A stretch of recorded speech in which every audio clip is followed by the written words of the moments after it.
India में currency का इतिहास कितने साल पुराना है और इसकी शुरुआत किसने की थी? रुपया का मतलब क्या होता है और ये किस भाषा का शब्द है? सिक्के किस धातु के डाले जाते हैं और नोट किस चीज़ से बनाई जाती हैं? एक 10 रुपए का सिक्का और 1000 रुपए की एक नोट छापने में कितने पैसे लगते हैं? जब हमारे पास नोट छापने की मशीन है तो हम अनगिनत नोट क्यों नहीं छाप सकते जिससे देश रातों रात अमीर बन जाए?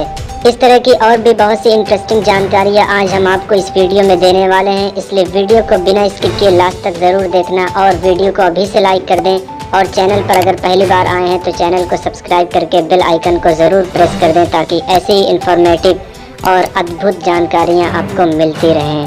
तो चलिए शुरू करते हैं।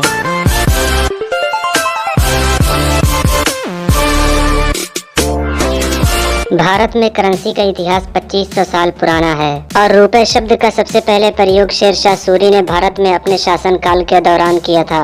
शेरशाह सूरी ने अपने शासनकाल में जो रुपया चलाया वो चांदी का सिक्का था जिसका वजन 11 ग्राम के लगभग था। उसने तांबे का सिक्का जिसे दाम तथा सोने का सिक्का जिसे मोहर कहा जाता था को भी चलाया। वास्तविक रूप से हमारे देश में कागजी नोटों का चलन 1770 ईस्वी से हुआ था और इसे पहली बार बैंक ऑफ हिंदुस्तान ने जारी किया था। परंतु जब भारत पर ब्रिटिश शासनकाल चल रहा था तो उस दौरान भी पहली बार 1917 में ब्रिटिश शासन द्वारा कागज के नोट जारी किए गए थे। महाराष्ट्र के नासिक में हमारे देश के आज़ादी से पहले 1926 को रुपए को कागजी रूप में बैंक द्वारा छापने की इजाज़त दे दी गई थी। रुपया संस्कृत भाषा का शब्द है जिसका मतलब होता है चांदी का सिक्का। हमारे देश में पहली बार 1928 में महाराष्ट्र के नासिक जिले में नोट प्रिंट करने वाली मशीन की स्थापना की गई थी और यहीं पर पहली बार रिजर्व बैंक ऑफ इंडिया के द्वारा 5, 10, 100, 1000 और 10,000 रुपए तक के नोट छापे गए थे और आरबीआई द्वारा जारी किए गए इन सभी कागजी नोटों को पूरे भारत में जारी किया गया था। ये बात सन 1917 की है जब एक रुपया 13 डॉलर के बराबर हुआ करता था। फिर 1947 में भारत आज़ाद हुआ और एक रुपया 1 डॉलर के बराबर कर दिया गया। फिर धीरे धीरे भारत पर कर्ज बढ़ने लगा तो इंदिरा गांधी ने कर्ज चुकाने के लिए रुपए की कीमत कम करने का फैसला लिया। उसके बाद आज तक रुपए की कीमत घटती आ रही है। भारत में लगभग 400 करोड़ रुपए के नकली नोट हैं। सुरक्षा कारणों की वजह से आपको नोट के सीरियल नंबर में IJOXYZ अक्षर नहीं मिलेंगे। भारतीय नोट के आगे की तरफ अंग्रेजी और हिंदी 2 भाषाएं होती हैं, जबकि नोट के दूसरी दिशा में कुल 15 भाषाएं लिखी होती हैं, जैसे असमिया, बंगाली, गुजराती, कन्नड़, कश्मीरी, कोंकणी, मलयालम, मराठी, नेपाली, उड़िया, पंजाबी, संस्कृत, तमिल, तेलुगु और उर्दू। 1 रुपए के नोट में 100 पैसे होंगे। ये बात सन 1957 में लागू की गई थी। पहले इसे 16 आने में बांटा जाता था। आरबीआई ने जनवरी 1938 में पहली बार 5 रुपए की पेपर करेंसी छापी थी जिस पर किंग जॉर्ज 6 का चित्र था। इसी साल 10,000 का नोट भी छापा गया था, लेकिन 1978 में इसे पूरी तरह बैन कर दिया गया। एक समय ऐसा था जब बांग्लादेश ब्लेड बनाने के लिए भारत से 5 रुपए के सिक्के मंगाया करता था। 5 रुपए के एक सिक्के से 6 ब्लेड बनते थे। एक ब्लेड की कीमत 2 रुपए होती थी तो ब्लेड बनाने वाले को अच्छा फायदा होता था, जिसे देखते हुए भारत सरकार ने सिक्का बनाने वाला मेटल ही बदल दिया। आज़ादी के बाद सिक्के तांबे के बनते थे। उसके बाद 1964 में एल्यूमिनियम के और 1988 में स्टेनलेस स्टील के बनने शुरू हुए। भारतीय नोट पर महात्मा गांधी की जो तस्वीर छपती है वो उनकी वास्तविक तस्वीर है, जिसे एक अनजान फोटोग्राफर ने उस वक्त खींच लिया था जब आप फ्रेडरिक पैथिक लॉरेंस के साथ कोलकाता स्थित वायसराय हाउस में मुलाकात करने गए थे। ये फोटो 1996 में नोटों पर छपनी शुरू हुई थी। इससे पहले महात्मा गांधी की जगह अशोक स्तंभ छापा जाता था।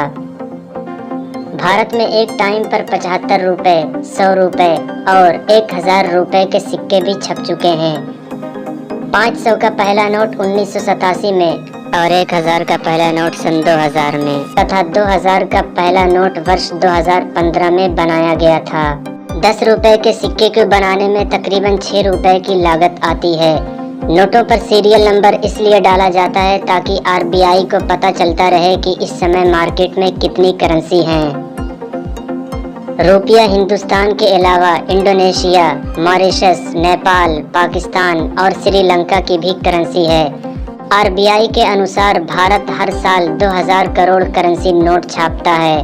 कंप्यूटर पर आर का सिंबल टाइप करने के लिए control plus shift plus dollar के बटन को एक साथ दबाना पड़ता है। आर के इस चिन्ह को 2010 में डॉक्टर उदय कुमार ने बनाया था। इसके लिए इन्हें 2.5 लाख रुपए का इनाम भी मिला था। ऐसा नहीं है कि आरबीआई जितनी मर्जी उतनी कीमत की नोट छाप ले, बल्कि वो सिर्फ 10,000 तक के नोट छाप सकती है। अगर इससे ज़्यादा कीमत की नोट छापने हैं तो उसको reserve bank of India act 1934 में बदलाव करना होगा। ऐसा नहीं है कि हमारे पास नोट छापने की मशीन है तो हम कितनी भी मात्रा में नोट छाप लें, बल्कि इसका निर्धारण GDP growth, inflation, bank notes के रिप्लेसमेंट और रिजर्व बैंक के स्टॉक के आधार पर किया जाता है। एक 10 रुपए के नोट छापने में 1.01 रुपए की लागत आती है तो 20 रुपए के नोट छापने में केवल 1 रुपया, 50 रुपए के नोट छापने में 1.01, 100 रुपए के नोट छापने में 1.51, 500 रुपए की नोट छापने में 2.57 और 2000 की नोट छापने में केवल 4.18 रुपए की लागत आती है। साल 1954 और 1978 के बीच 5000 और 10,000 के नोट चलन में थे। आज़ादी के बाद भी पाकिस्तान भारतीय मुद्रा पर अपनी मुहर लगाकर प्रयोग करता रहा।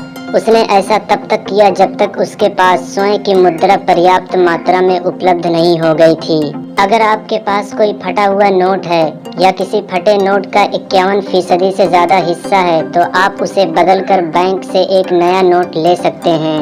फिफ्थ पिलर नाम के एक एनजीओ ने एक बार भ्रष्टाचार से लड़ने के लिए 0 रुपए के नोट भी छापे थे। आज के समय में कपास और कपास के टुकड़ों का प्रयोग करेंसी बनाने के लिए किया जाता है। ये जानना बहुत ही आसान है कि किस सिक्के की ढलाई का काम कहाँ पर किया गया है। इसके लिए सिक्कों पर सन के नीचे एक खास निशान बना होता है। जैसे अगर किसी सिक्के की ढलाई का काम मुंबई में हुआ हो तो उस पर डायमंड का निशान होगा। हैदराबाद में बने सिक्के पर स्टार बना होगा। नोएडा में बने सिक्के पर एक डॉट होगा। यदि आपको किसी सिक्के पर कोई निशान नहीं मिले तो इसका मतलब है कि वो कोलकाता में बनाया गया है। रुपया डॉलर के मुकाबले बेशक कमजोर है, लेकिन फिर भी कुछ देश ऐसे हैं जिनकी करेंसी के आगे रुपया काफी बड़ा है। आप कम पैसों में इन देशों में घूमने का लुत्फ उठा सकते हैं।